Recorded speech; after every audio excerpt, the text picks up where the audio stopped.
here, and I acknowledge you all for coming along and being here tonight to have a listen. And I know there's probably a lot of other things that you could be doing tonight, but you chose to be here and be educated, and I'm committed that you get as much value from this evening as possible. I do apologise for being a little bit late tonight, but gee, like 2.5 hours to get from Brisbane to Gold Coast. Yeah. Are they ever going to finish the Gold Coast? You did well, you actually made it on time. Lucky you're a local now, Paul. Yeah. I live in the Gold Coast hinterland now. So Wow. Cool. Welcome home. thank you. So I'm going to share a little bit about the Great Reset and a little bit first about my background. And as Claire was saying, for many of us that have been in this space, here we are, 2 years and 3 months into 2 weeks to flatten the curve. And a lot of you might have seen me speak at rallies and events. Particularly in the first 18 months, I spoke to most of the events in Brisbane. Anyone see me speak in Brisbane at all? Yes. Yeah. Thank you. And Canberra, Yeah. and there's a lot of events coming up. So as Claire was saying, it's very interesting. I think the Chinese proverb was, may you live in interesting times. And I say to people, how could you possibly watch television when reality is far more entertaining? Yeah. And it's great to see a wide cross-section of people, and particularly some young people here tonight. So I'm committed that you get really as much value as possible. So I'm going to share a little bit about my background, and tonight is really about get reset ready and thrive, because as much as what's been happening at the moment has been very stressful for us for the last couple of years, particularly because the technology that they're using, and I don't speak about anything about conspiracy theory at all, even though that I've spoken events in previously, like in 2015 at Nexus Conference and that sort of thing, nothing that I speak about can be labelled conspiracy theory. Okay. It's all in the mainstream if you know where to look for it. And I'm sure a lot of you will have bits and pieces of knowledge in this area. So I'm going to speak for about 45 minutes an hour, depending on how fast I can get through it. And then I'm going to get a friend of mine, Zara, that's going to come along, and she'll be here to speak for about 10 or 15 minutes about what she's up to with the space for the community and well-being, and also water, how water is important. And then we'll do a Q&A. So hopefully we'll wrap up around about between 8:30 and 8:30 or 9 o'clock, if that works. So a little bit about my background. Well, I just want to start, this is, some of you might have heard this before, but this is a private meeting here tonight. It's not a public meeting. Thank you for spending your time and getting your ticket to come and have a listen. So it's a private meeting, and the information here provided is very general. Like Claire was saying, I've been working with clients for about the last 10 years. I've been a privacy advocate. My background was really in project management, and I'll share a little bit about that. But my background's really been as a privacy advocate. So, and then coaching people for the last 2-3 years on getting reset ready.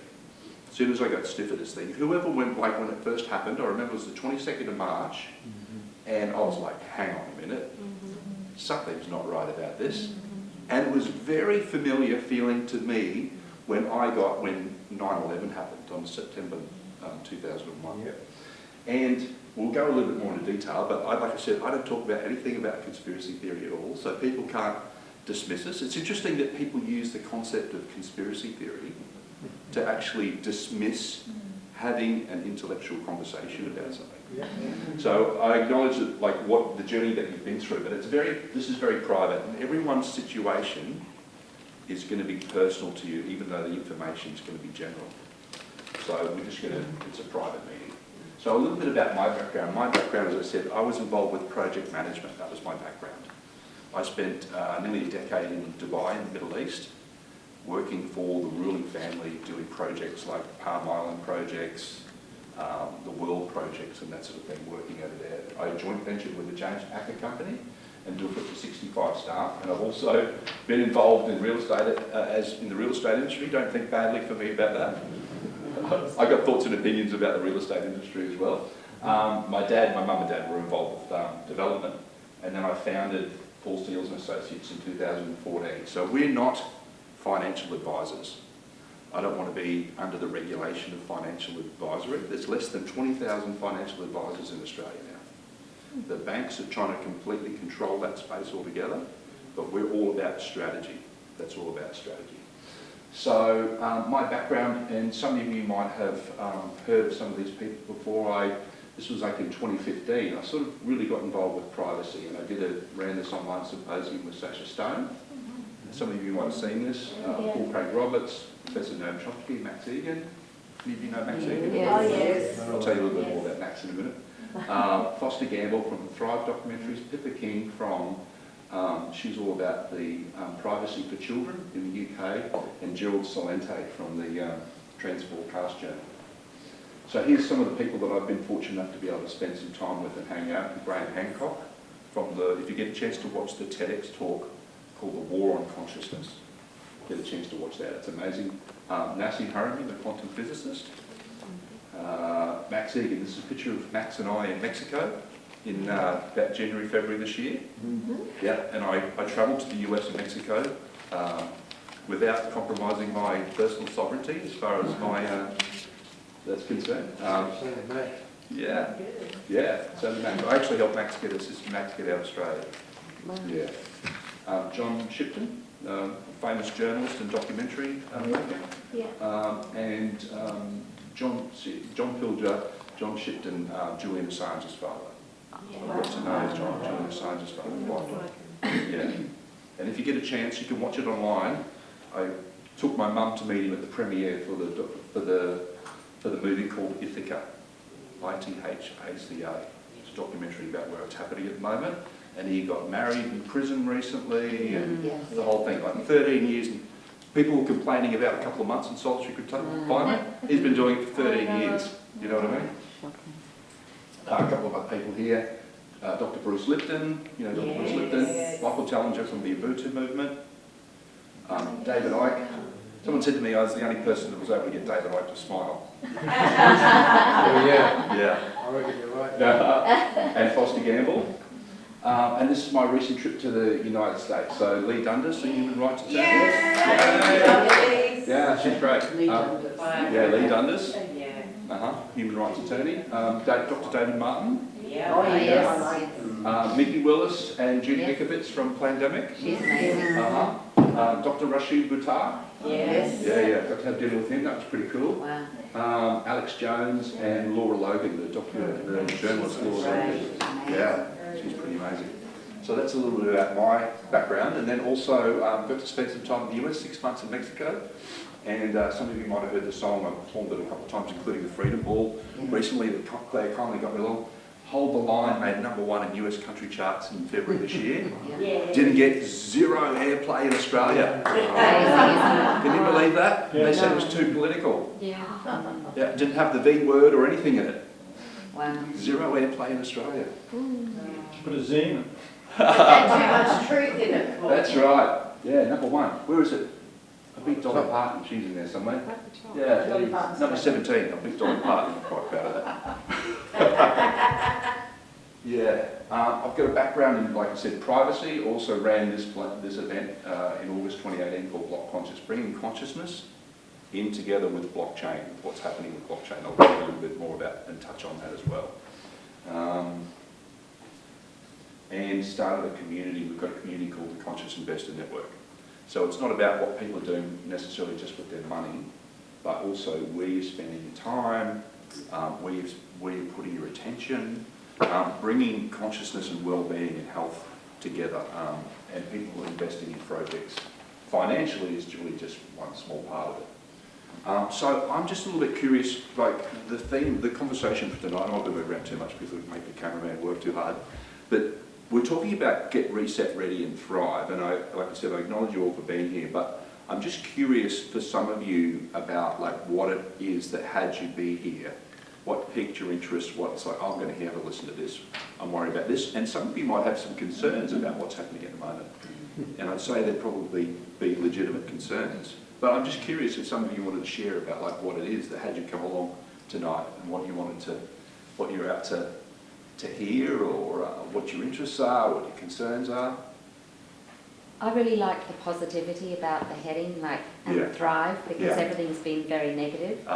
And you know, obviously this Great Reset and the WHO and the WEF, you know, what their plans are very concerning. Yeah. And if you've got a bit of a positive spin about how we can thrive and how we can survive Yeah. this, then I'm all ears. Yeah, great. Sorry, what was your name? Alison. Alison, lovely. Thanks, Alison. Who else? I want to find out a bit more about blockchain. Okay, I don't know very much about it. sure. Yeah. Okay, we'll touch on I that. feel like it might be important. Yeah, yeah.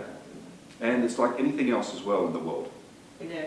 It's just a thing, and I'll touch on what blockchain is, Yeah. but there's different people with different intentions in that space. You know what I mean? Yeah. Some people are all about freedom Yes. and decentralisation. Other people are really about like control and using it to Yeah. suppress people. So, But yeah, well, I've heard that Bitcoin mhm. is on a blockchain, but Correct. a lot of the other ones, Yeah. I don't know whether all of the other ones are not. Mhm. Is that right? Well, some are not. Oh, okay. Yeah, I'll touch on that tonight when we get into cryptocurrency as well. Okay. Yeah. Anything else? Yeah. Just going to say what you think you should do about property and Yeah. money in the banks and stuff like that. At the moment, I'm getting a bit nervous around. So, Yeah, sure. Sorry, what was your name? Brendan. Brendan. Great. Property, real estate, money and banks. Yeah. Yeah, Okay. me too. Anyone else? Yeah. Yeah, same. I'm all about solutions because Yeah. like we all hear a lot of doom and gloom stuff. Yeah. Even people who are on so-called our own page, Mm-hmm. especially people who go down rabbit holes and stuff like that. Yeah. Like that, because I'm a therapist, so I'm about solutions and stuff like that. Mhm. So that's what attracted me, Yeah. because I heard that you're a person into offering solutions, Yeah. not into the doom and gloom, because we hear enough of that. So we want to hear That's it. positive solutions and stuff like that, Yeah. because we all know about all the negative shit. That's and that. right. Yeah. So we don't need to Yeah, hear any you more can- about that. Yeah. Absolutely. Yeah. And that's the thing as well, you know, I spent a lot of time in the space, in the activist movement and speaking at rallies, and I'd turn up to all of them in Brisbane and different places and talk about stuff, and everyone would be like, yeah! But at the end of the day, it's all going to come down to action. Yeah. And there's a lot of people, caught, energetically caught in having conversations about talking about problems. Yeah. And not enough people. This is an opportunity for us individually, our family, our community, our country, to start being engaged in conversations about solutions and what we're going to do to make it work. Yeah, so that's great. Grant, is it? Thanks, Grant. Anything else? Anyone else? I'm interested in what is going to happen with business Yeah. and the property the business is in, Mm-hmm. Okay. where it's going. Yeah, okay. That's great. So property business, and there's some couple of things about that, but what we're really about and how we work with clients is there's multiple timelines happening at the moment, and we want to make sure people are anchored into creating what it is they want to create moving forward. And I think some of the people, I think it might have been Malcolm X that said, we're not outnumbered, we're just out-organised. Yeah. So having a vision about what it is that you want to create moving forward, and then have you be able to focus and fulfill on that irrespective of what happens. Because whether we like it or not, we're actually in the middle of a spiritual warfare at the moment. Yeah. And we get to be able to say how it goes for us. And there's some people that are up to some no good, in like people like Klaus Schwab, for example, the head of the World Economic Forum. Like, you'll own nothing and you'll be happy. Yeah. Well, we'll see how happy he would be if he had nothing. Yeah. But have people to be empowered, because it's a very potent type at the moment. Whereas this awakening that's happening at the moment, they're deliberately like shutting it down at the moment because they know that the consciousness is rising at the moment. And for some of us, it's been, particularly those who've been in business, and they're like, you've got to raise families, and you've got to do this. There's a lot of pressure that we've been dealing with individually and collectively. Yeah. So for us to be able to transition that power and transition this phase powerfully. Yeah. So what's happening at the moment? So has everyone got across what happened with Event 201? Yeah. Where Jane Holton from Australia was Australia's representative, and she went to, I think it was at the in the hotel. The event was run by I know I used to be pretty great at running events, speaking at these events. I'd run all the numbers, I'd speak all the dates and that sort of thing. I think it was held at the Waldorf Hotel with the Bill and Melinda Gates Foundation in honour about, October, November, it would have been October 18th or something, 2019. Run the exercise specifically on a pandemic exercise Yes. for coronavirus. Yes. Yeah, yeah. Good copy. Yeah, and they passed the Biosecurity Act in Australia in 2015 and revised in 2017. This is the interesting thing, is when they bring acts in and then just revise it while no one's looking. Or they're distracting people about what's happening with Will Smith or Johnny Depp or whatever, or what's the latest thing? What's the latest thing? I can't believe it. Ukraine war. Yeah, Ukraine, you know, my body, my choice, talking about pro-life. That's great to have a pro-life conversation to the point in time where they didn't want to have it about vaccination. They were just welcoming about that. But Event 201 was specifically created for that. And then how they were able to pull this off, I'm just going to talk about Australia, even though I spent a lot of time in the US and that sort of thing, but Australia, so that how they were able to pull that off was then she basically took control, and then she was informing all the chief health officers. All the premiers of the states were really just figureheads, and operating under medical martial law, giving the directives to all the chief health officers. Klaus Schwab, you touched on that. If you get a chance, you can find a PDF of this book, The Great Reset by Klaus Schwab. Don't buy it. Don't give him any more money. No way. You can get it free on the internet, right? Yeah. I'm just going to play you this short video. These clips only go for a couple of minutes. Let's see how the volume goes. Great Reset. This shouldn't have been too much of a surprise for Schwab, since his WEF had co-hosted the infamous Event 101 conference in October 2019, which modeled a fictional coronavirus pandemic. The outcome of the CAPS pandemic in Event 201 was catastrophic. 65 million people died in the first 18 months. Economists say the economic turmoil caused by such a pandemic will last for years, perhaps a decade. And he wasted little time in bringing out a new book, COVID-19, The Great Reset, co-authored with Thierry Malaret, who runs something called the Monthly Barometer. Schwab and Malaret admit that COVID-19 is one of the least deadly pandemics the world has experienced over the last 2,000 years, adding that the consequences of COVID-19 in terms of health and mortality will be mild compared to previous pandemics. They add, it does not constitute an existential threat or a shock that will leave its imprint on the world's population for decades. Yet, incredibly, this mild illness is simultaneously presented as the excuse for unprecedented social change under the banner of the Great Reset. And although they explicitly declare that COVID-19 does not constitute a major shock, the authors repeatedly deploy the same term to describe the broader impact of the crisis. Schwab and Malaret place COVID-19 in a long tradition of events which have facilitated sudden and significant changes to our societies. It is our defining moment. They crow, many things will change forever. A new world will emerge. Many of us are pondering when things will return to normal. The short response is, never. With the pandemic, the digital transformation that so many analysts have been referring to for years, without being exactly sure what it meant. Welcome to the year 2030. Welcome to my city, or should I say, our city. I don't own anything. I don't own a car. I don't own a house. I don't own any appliances or any clothes. It might seem odd to you, but it makes perfect sense for us in this city. Everything you considered a product has now become a service. So that's that. Gives you a little bit of a look. Yeah, so the interesting thing at this point in time is we're entering uncharted waters. Yeah, like never before. We had the Great Depression that happened in 1929, and I studied history, and it didn't really happen all of a sudden. So the Great Depression happened from 1929 to 1933, and then lasted to 1939. But the interesting thing is that there's always opportunities in any market condition. And what we're about is just having people be educated and informed. And that's why, like, I spoke at rally, I've been speaking at rallies for the last couple of years. And at the end of the day, having these conversations about remedy and solutions and what you can start doing ultimately is the best form of activism that anyone can do, that individuals are empowered and they're informed about what's potentially happening and just having things in order to be organised to circumvent that.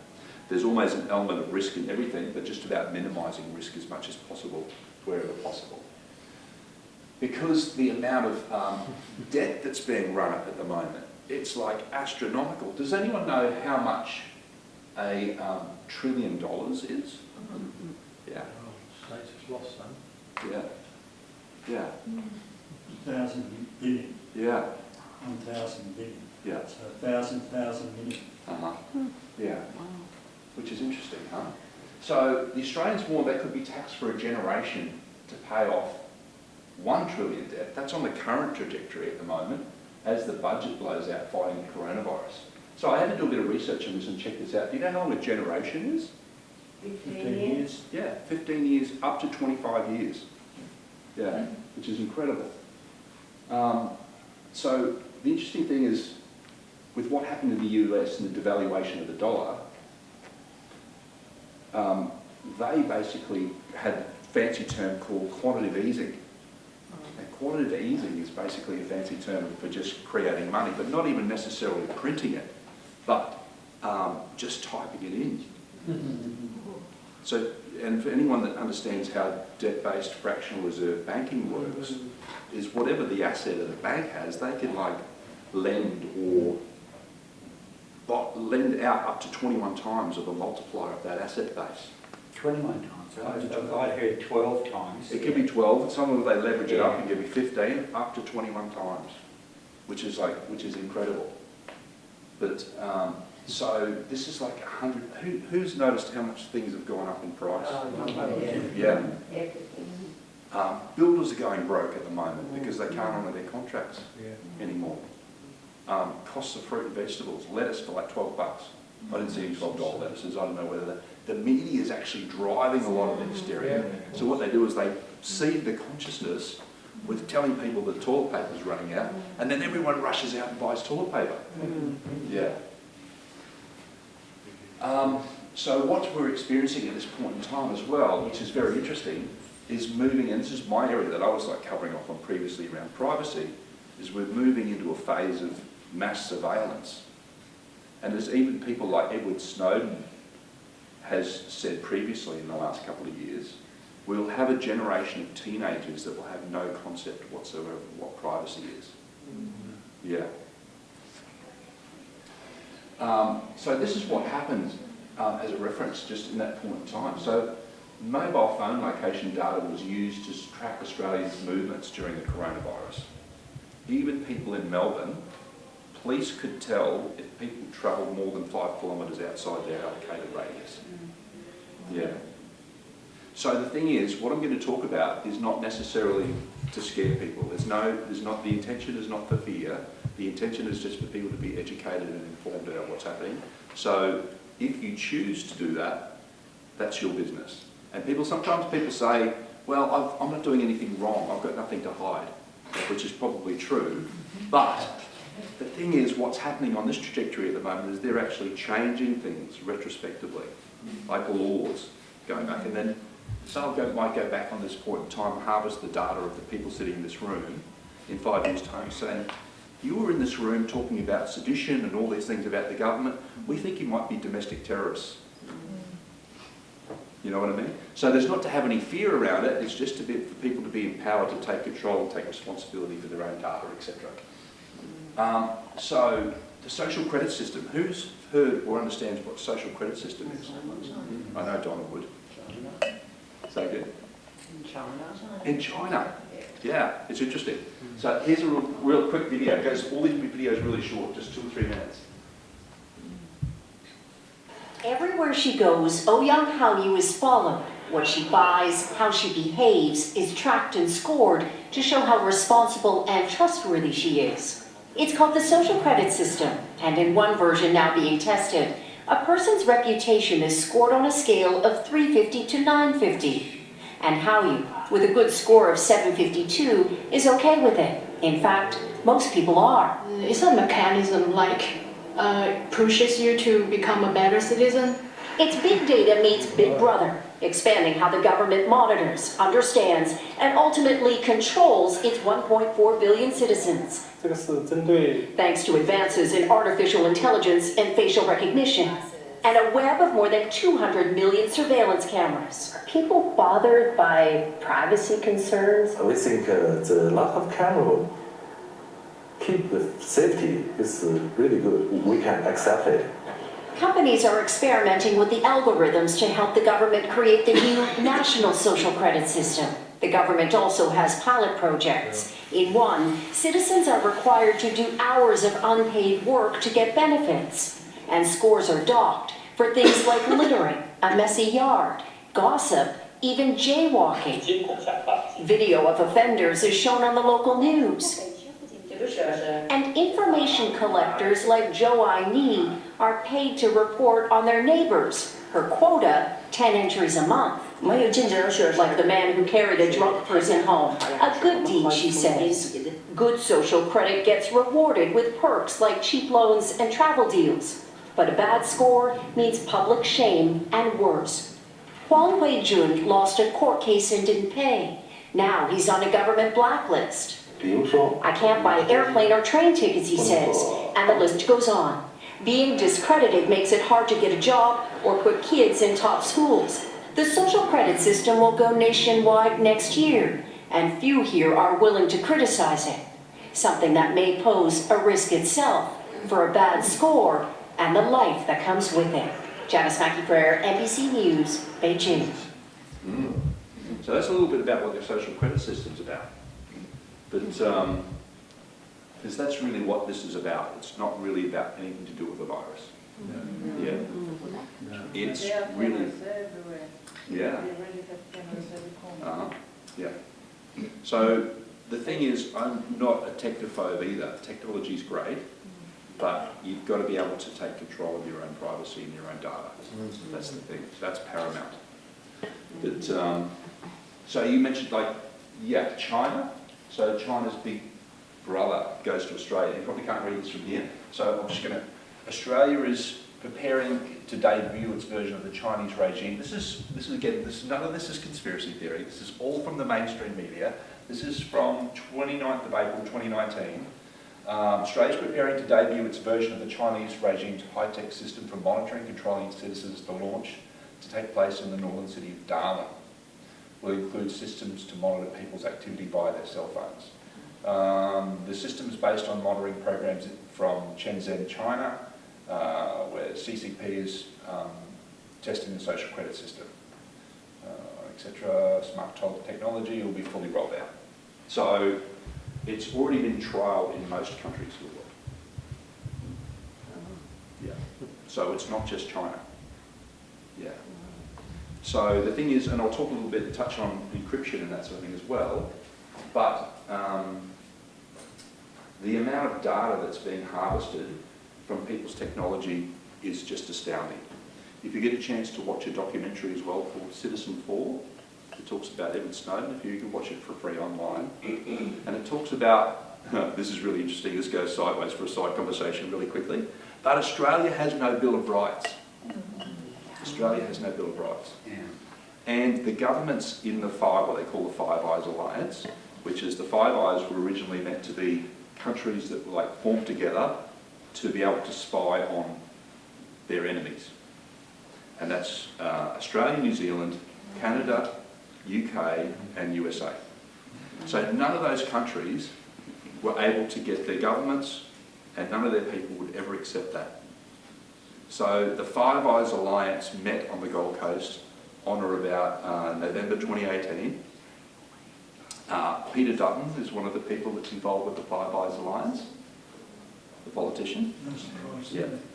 And Australia agreed to process all the data for all the Five Eyes countries because we have no Bill of Rights, and then harvest all that data and then sell it all back to all their intelligence agencies and all their law enforcement agencies and that sort of thing. So that's how the loopholes for them to be able to basically vacuum up all that data. And when I talk about data, I mean like every phone call that you make, every text message you make, every internet, every website you visit, open email systems, and also GPS tracking coordinates. The amount of data that's being harvested is just phenomenal. And we really, no one's doing this to us. We've allowed it to happen because we're trading our privacy and our sovereignty for convenience of technology. And there's always a ways to be able to, around it, through being able to use encryption and VPNs and all that sort of stuff to keep your information private. And that's what you want to be able to do moving forward. So we're going to talk about some of the things, like touching on some of the things that you can do in relation to remedy. And some of them is protest. And I've done that for a while. I've done that for about 18 months. But the thing is that I didn't really enjoy that. I mean, it's great getting to meet people at these movements and rallies and gatherings and that sort of thing. But there's not a conversation for solutions. Yeah. And people just want to whinge about, this is not fair and that's not fair and they're doing this to us and rah, rah, rah, rah, rah. But we need to move into a new timeline forward where that conversation starts to become obsolete. And that's what we're really committed to. So you can protest. And like I said, I've got to speak at those events, and I got to speak at huge events and rallies in the US with like 6,000 and 8,000 people, and speak on the same stages as people like, also I didn't have photos of, like Dr. Peter McCulloch, and all those amazing people, Major General Flynn and all those guys. It was incredible. The Patriot Freedom movement is massive in the US. It's quantum. And you'd want to be as well, particularly in like the preppers. Have you seen the show on television about preppers? Yeah. The preppers movement is massive.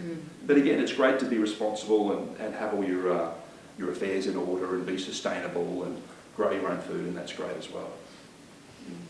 Politics, a lot of people, I registered to put myself on the rectoral role after like having 20 years having removed myself. Because I went overseas, I was in Dubai, I notified the AEC, said, I'm leaving Australia, please take me off the rectoral role. And they did, and I just never worried about putting myself back on again. I did last year because I had a lot of people that I knew in the community that had the courage to stand up, particularly for what they call now, has become the term freedom parties. Yeah. So for parties like I'm Off, Great Australia Party, the list goes on and on.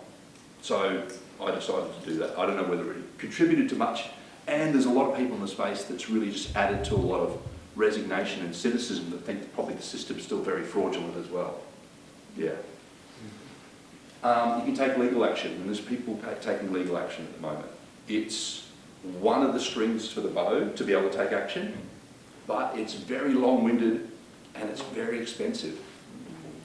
Normally the only ones that win out of court cases are lawyers. Yeah. Can I just ask you, do you know much about the Rana Fulmick case and what's happening there? No, I don't. What's that in relation to? It's just in relation to taking all those key figureheads. You're in bed 2.0. Okay. Yeah. There's apparently about 15 hours available. I've seen it all. Yeah. Yeah.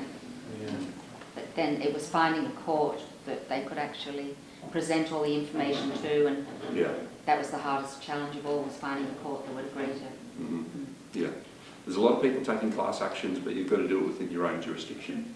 So it's like they're just happening in Victoria or New South Wales or, which is super interesting because, I won't go too much into the political side of things. But so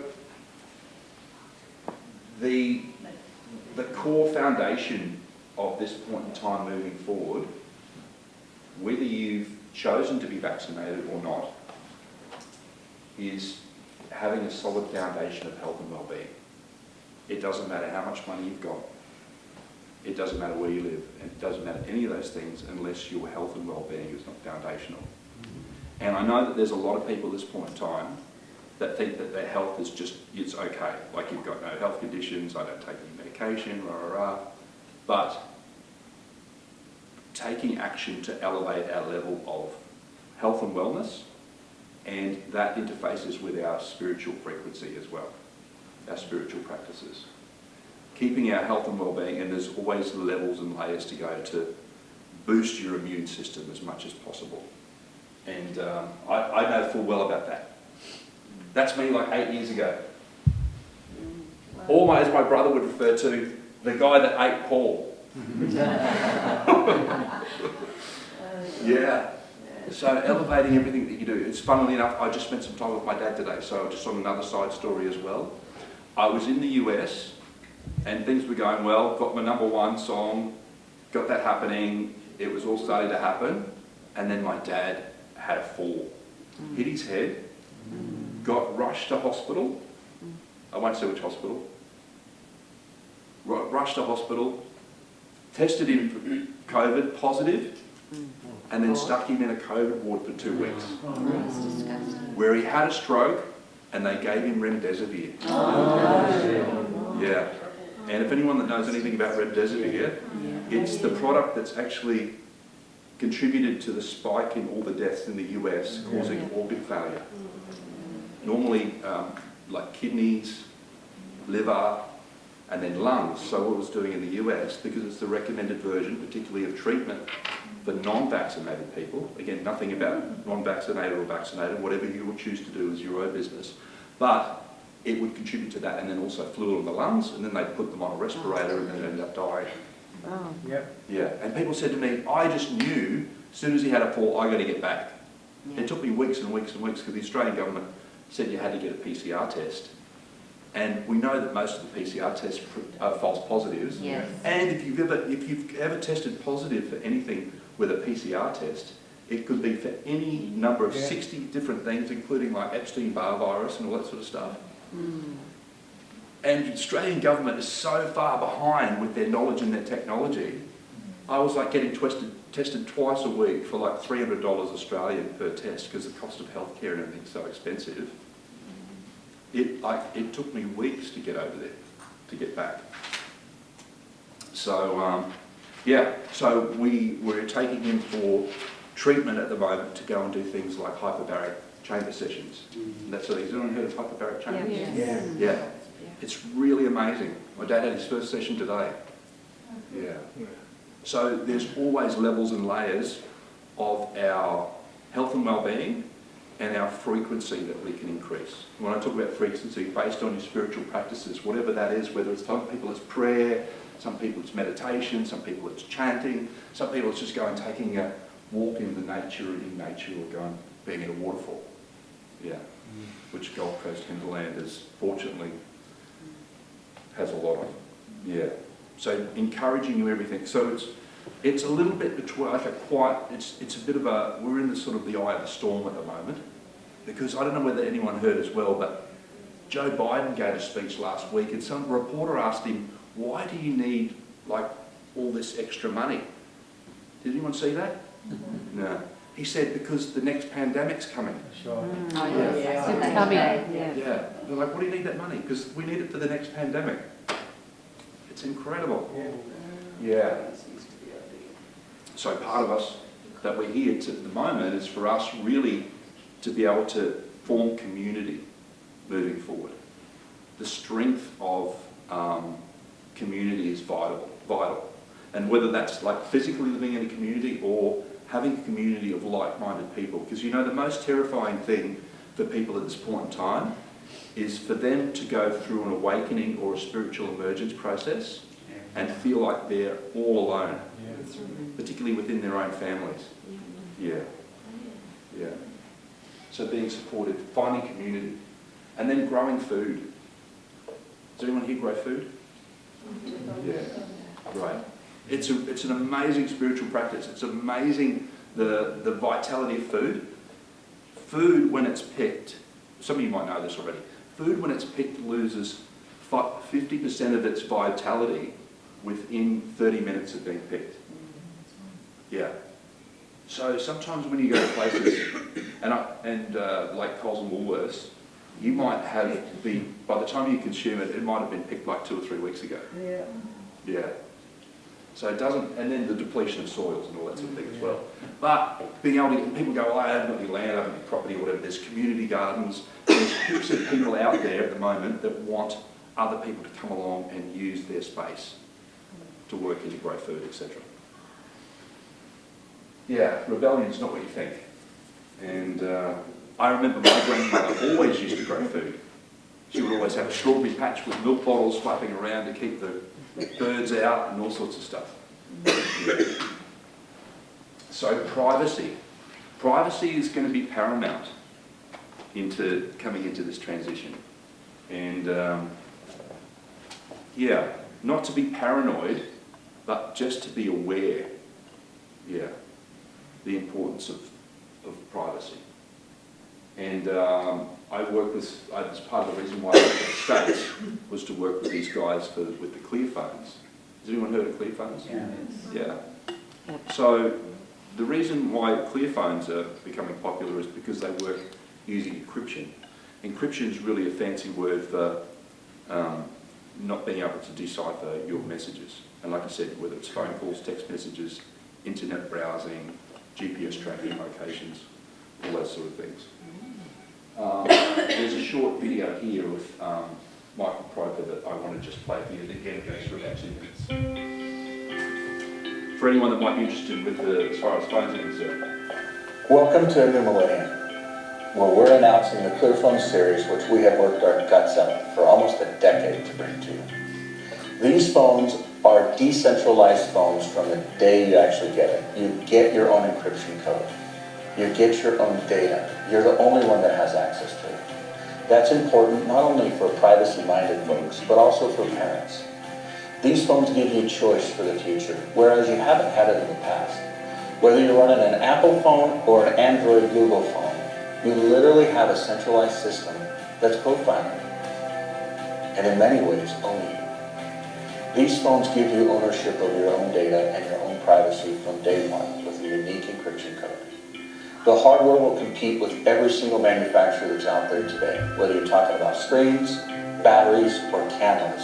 All day long they'll compete. From a 48 megapixel camera to a 12 megapixel camera and software that'll stitch it together to a 108 megapixel camera. The cameras work well, but that's ultimately not the value of this phone.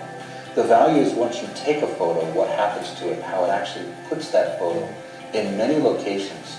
Kind of like systems like this, where you'll literally have something like this in your home, and many others, where storage becomes a commodity, but we actually share it together, and united, everyone becomes their own central system, not having corporations or governments own you anymore. These phones are unique from a standpoint of really the future.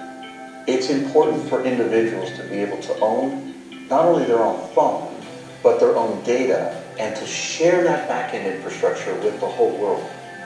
And when you get a clear phone, you specifically get a fingerprint that logs you in, a sensor. All phones have the same sensors, and a camera that can actually identify you.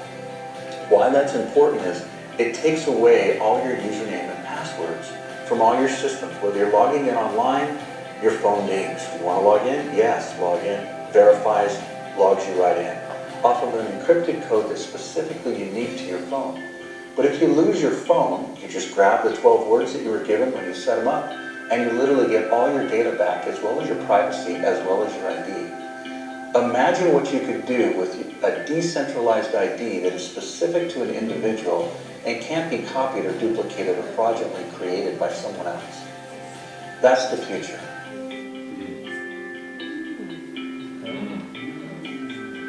So that's a little bit about the Clear phones anyway, and if you want any information about that, Clear's will have a link for you as well to be able to send you some videos with some further information and also the link, etc. if you're interested. So it's really about touching on one aspect of one solution as far as decentralisation is concerned. So when you think of, just to clarify, centralisation and decentralisation. So centralisation is really about the old paradigm of, top-down power structures, like the eyeball knowing on the US $1 note of the US currency. Yeah, so that's a top-down structure. Decentralisation is where there's no one specifically in control. Everyone within the community partakes equally. Yeah. So that's the difference between centralisation and decentralisation, and that's really going to be the key forward, and that's what blockchain makes available in relation to decentralisation. Blockchain is really just a fancy name for a ledger. It means that everyone's in that equation that's in that community needs to agree upon that for that to take place, for that to proceed. But really, blockchain is a fancy name just for a digital ledger. So all the information's all there, and smart contracts, and that's something that go into cryptocurrencies, which we could talk about in a little bit more detail. But someone mentioned about banking. We talked about banking here. And again, it's not to have any fear, but I've been talking about this for a while. It's great to see Donna here again as well, because it sort of reminds me, and it's, for many of us that have been in this space, it's also a form of validation. Feeling what knowing what you've been feeling, you have a sense of that you were correct and you're on the right path, but it's really about what to do with that moving forward. So banking is about to be revolutionised, and what blockchain makes available through decentralised cryptocurrencies is that people can transact with each other without needing to use banks. And the exciting thing about that is the fact was, like, I spent like nearly a decade in the Middle East, when all that stuff happened with Iraq and Afghanistan and Syria and Libya and all that sort of stuff. And the interesting thing is, with what's occurring at this point in time with the whole coronavirus thing, you could almost remove the weapons of mass destruction narrative and just insert coronavirus. And the patterns are almost exactly the same. Yeah. So a lot of people don't realise this. And again, it's not to create any fear. I don't want you to like to rush out tomorrow and like pull your cash out of the bank and stick it underneath your mattress, because that's not what it's about either, and that's not the solution either. But for those that don't know, I've been talking about this for a long time, but this goes right back to like 2010. So in 2009, which was the GFC, mainly for Australia, but at this point in time what we're experiencing is almost all the financial markets are all interconnected now. So even Australia hasn't seen the impact yet. We're experiencing some inflation at the moment, but we haven't really experienced the impact of what's happened with people losing jobs, people stop work, people, the list goes on and on. But what happened back in 2009, a lot of people don't know this, but both the National Australia Bank and Westpac Bank were both bailed out by the US Federal Reserve. Yeah. And the US Federal Reserve, if you watched any documentaries like Zeitgeist, Addendum and those documentaries, the US Federal Reserve is a private corporation. Yeah. So it was bailed out, both the NAB Bank and the Westpac Bank. So the big four banks in Australia, who make just filthy amounts of profit. The big four banks, there's an element of risk that's involved. Because what happened at the G20 was held when Vladimir Putin flew into Brisbane in 2014. Does anyone remember that, at the Brisbane Convention Centre?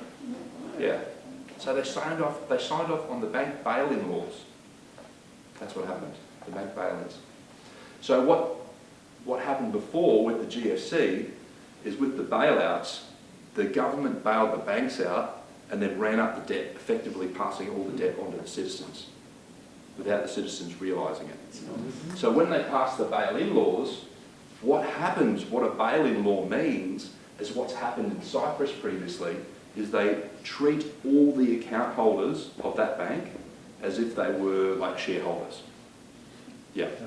And if the bank fails, as like what had happened, and I'm not saying it will happen, but there's an element of risk in, because they signed it in. And then some people say, oh, well, it's covered for $250,000. Has anyone heard that? Yeah. Like bank accounts? Yeah. They changed it again. So they changed it and they said, and any other instruments, which also includes retail banking. Yeah. So again, not that it might happen, but I'm just communicating because there's an element of risk associated with it, like a possibility of it. One of the things I've noticed, if I could just say, is that I've found it, I used to be able to maybe take a big, large sum of money out, and now I've found that you can only sort of do $2,000 increments. Yeah. And then you've got to go to different banks to do that. It's very difficult to draw a decent sum of money out. Absolutely. And that's the interesting thing as well. I got to meet, Claire had the Freedom Ball on recently, where Senator Malcolm Roberts was there. He was successful in overturning the $10,000 cash ban. So they were attempting to bring in that if you received or paid someone more than $10,000 worth of cash, it was 2 years in prison. Yeah. Of your own money. Of your own money. Yeah. He was successful in having that overturned. But they'll just try to keep pushing that in. And that's as well. So if there is a point in time where it has happened in other countries, like where it's going crazy, like in Sri Lanka and those countries, it stops people being able to take their money out of the bank quickly. Yeah. So, wiped out, yeah. Okay, so this is, and I've been sort of talking about this for a while, so there's some of these guys that I did interviews back with in 2019 talking about cash bans and bank bail-ins. So, Malcolm, whether you like, I think the guy was like amazing and great, Malcolm Roberts to me. And there's a lot of people doing a lot of work. There's a lot, you know, the political game is rife with divide and conquer, you know what I mean? But at the end of the day, I take people as they find them. If they're doing great work, well, good luck to them, you know what I mean? So we've been talking about that for a while. Australia's banks, this is what's the date on that? I don't know. Australia's banks are preparing for bank bail-ins and retail deposits. So we're talking about digital fiat currency. So we said this is not about it. This is not talking about a virus.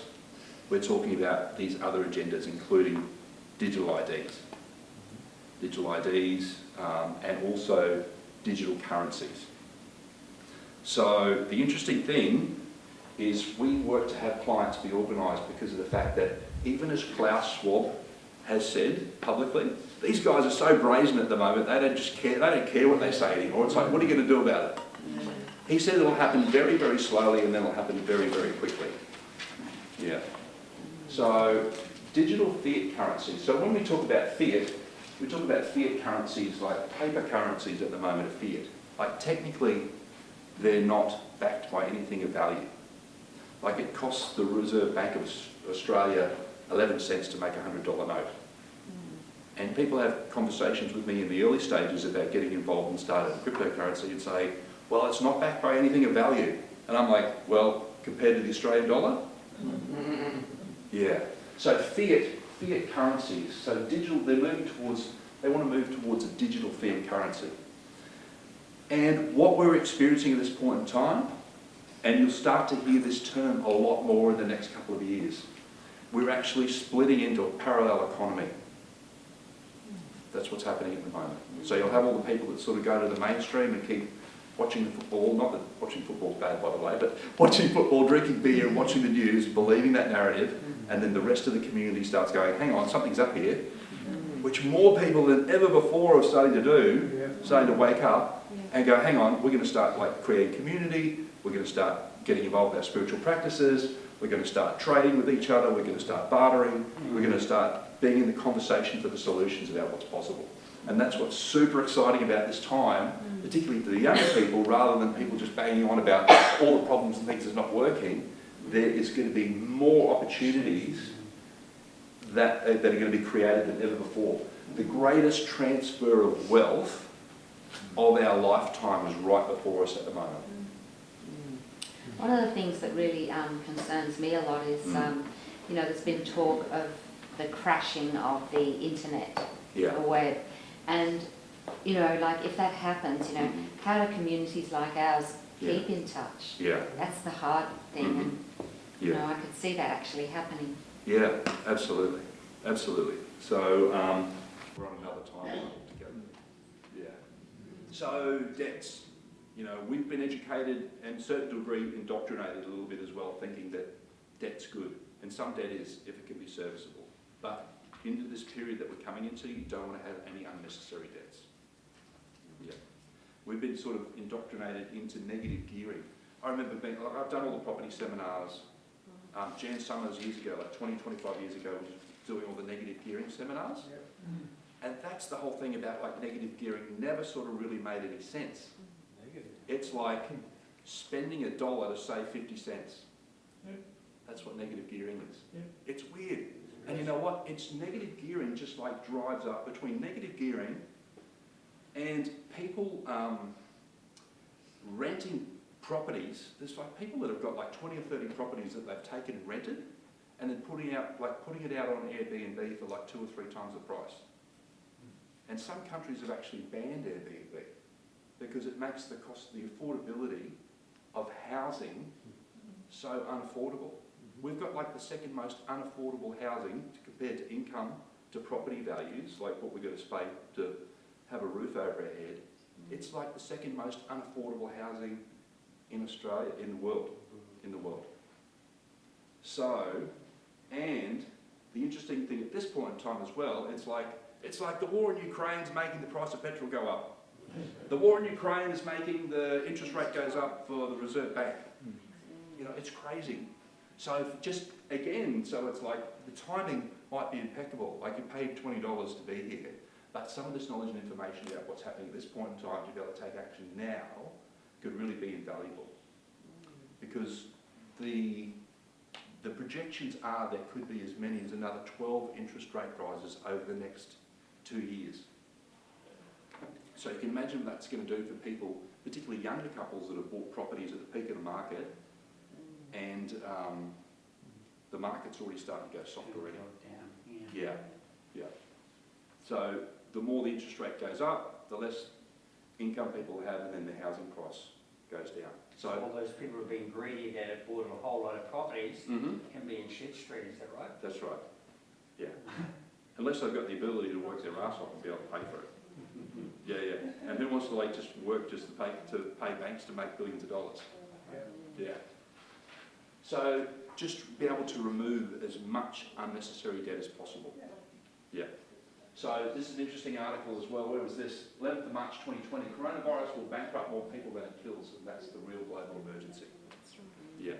So that's what happens with the financial markets and the debt-based financial systems. The way they work and the way it operates is that they will like flood the money. I saw it happen in Dubai. They would flood the market with money and credit cards and easy credit, and then just like pull it back in again. Yeah.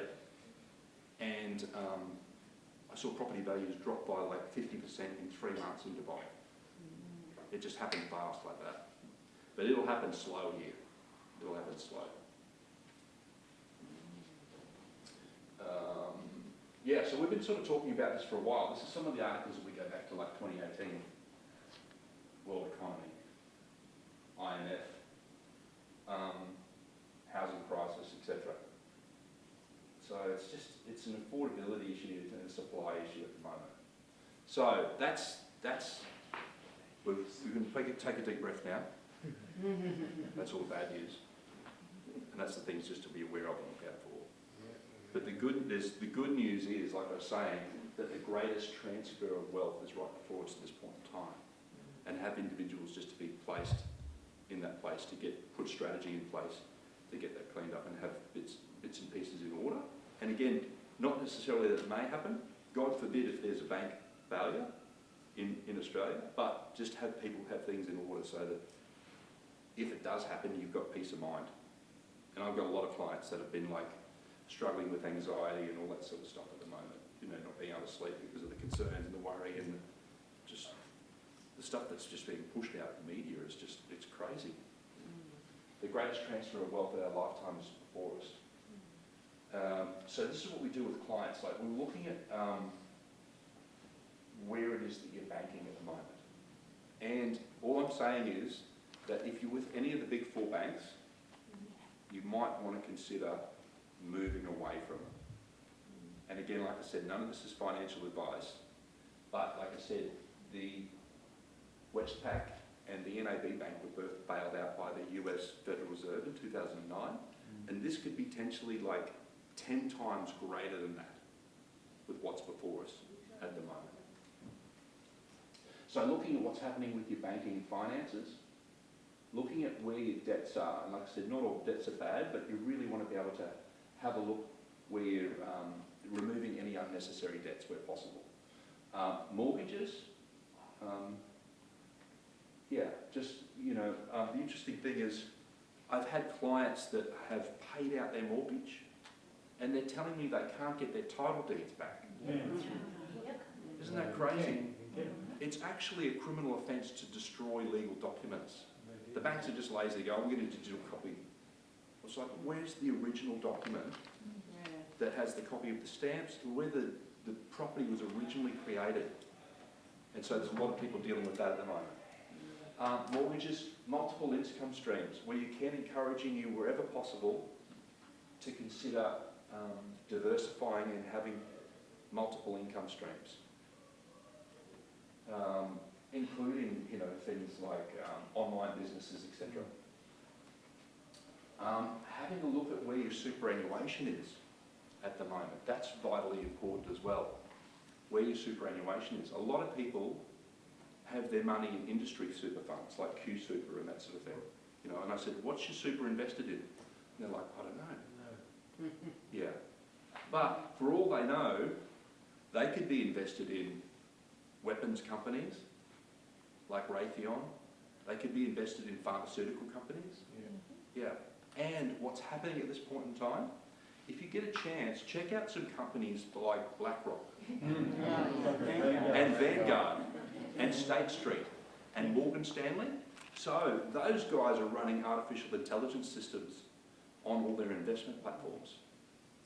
So those 4 companies alone, they're out to own as close as they can to 100% of the world by 2030. So that's interesting. And when you look at companies like one of them, like BlackRock, the companies that just one of them owns, they own companies like Uber and they've got shares in all those companies. The interesting thing is, you get like, the media talks about Elon Musk putting a bid in for Twitter. BlackRock and those companies own like 30% of the company, but that never gets brought up in the conversation. Yeah. So getting control of your super, if you're in an industry super fund, that's why we don't get regulated, that's why we're not financial advisors. Because if you go to an accountant who works in that space, they will tell you you should not get control of your own super unless you've got 250,000. Unless you've got 500,000, forget it. But that's not true. We've had clients that have like started with $20,000 and have like 10x that in the last 2 or 3 years. You know what I mean? So getting control of your super, or even if you choose not to get control of your own super, find out where your super is being invested. And I would just encourage you, because most super funds just go high risk, medium, low. You're going to have allocation of like 25 to 55% of international shares. So if you look at what some people like Robert Kiyosaki and that sort of thing are saying at the moment, they've got some really big concerns about the international share market, and that'll probably get triggered by something like Russia refusing to supply energy to Europe. Just one thing like that has the ability to sort of like flick the switch. Again, not to have any fear around it, just like that's the awareness that's there. Superannuation, get control of that. We help clients take control of their own super. And you can invest, with your own super fund, you can buy property, you can buy precious metals, you can buy cryptocurrency, all that sort of stuff with your own superannuation. Cryptocurrency,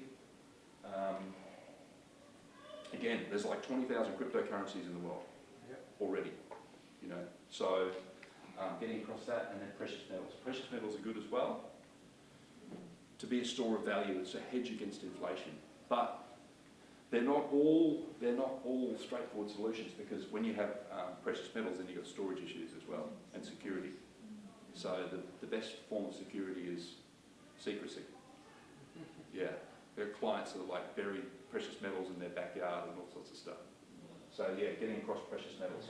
And I'm just conscious of time as well, so I'm just going to share about cryptocurrency really quickly. So cryptocurrency will do to banks what email did to the postal service. Yeah. So you can imagine why the mainstream media jumps up and down every time there's a correction with Bitcoin. They go, oh, Bitcoin's crashing. Forget about it. You know what I mean?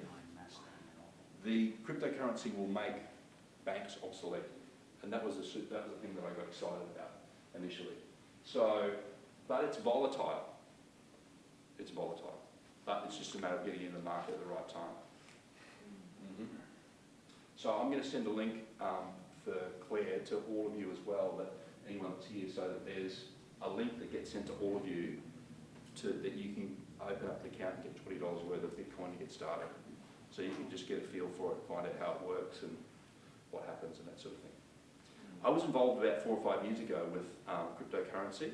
So there was like 250 point of sale terminals all over Brisbane, including like the airport and that sort of thing, for food shops and clothing supplies and that sort of thing, where you could walk up and you could, with a card, an ATM debit card, you could spend crypto at a point of sale.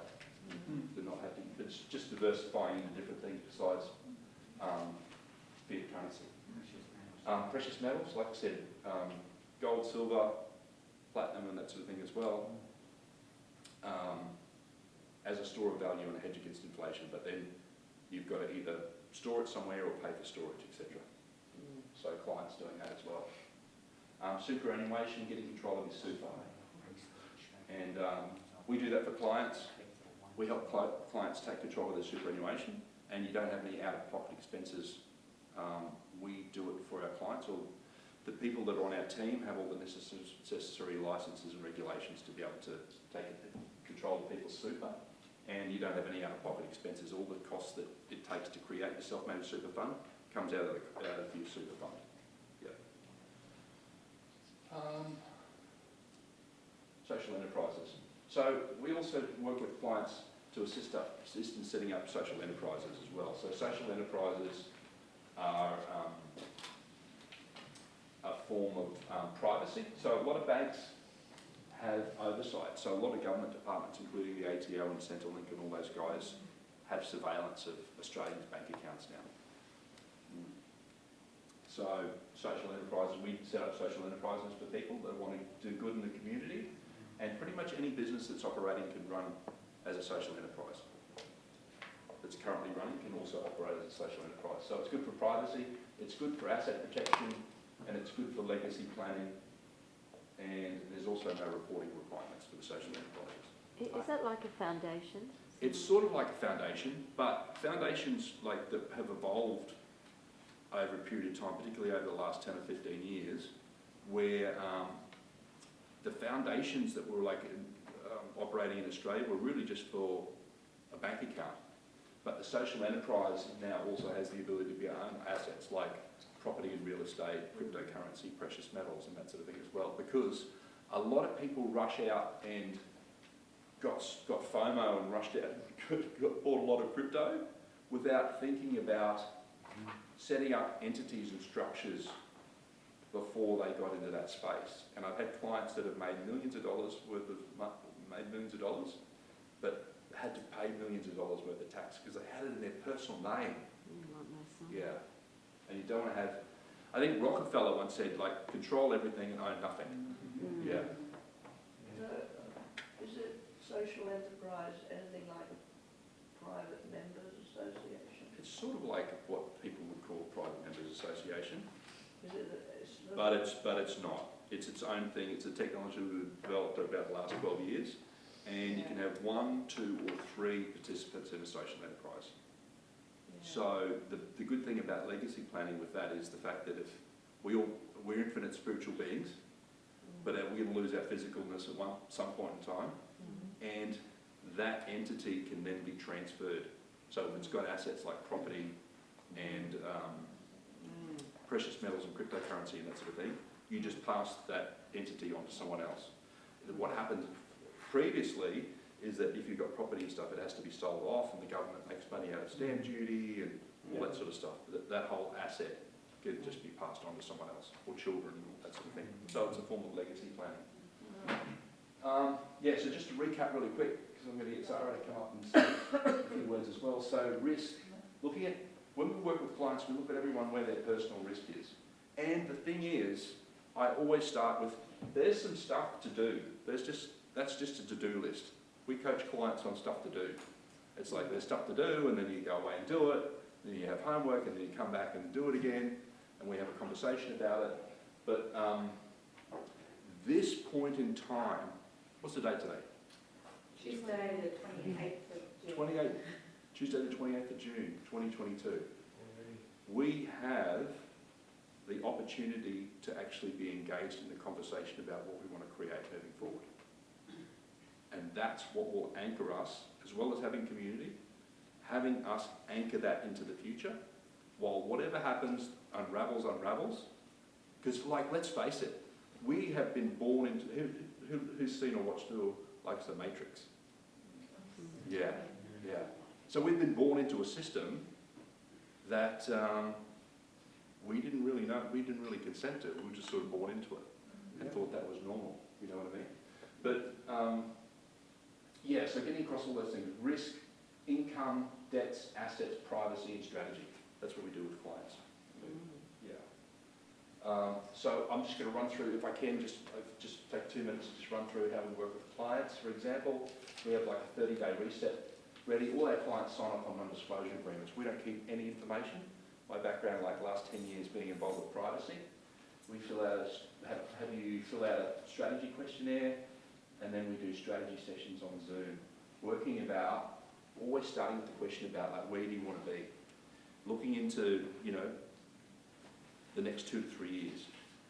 Because there's some stuff to look after and get in order, but it's really about where you want to be in the future. So we do Zoom sessions with clients over there, provide messaging support.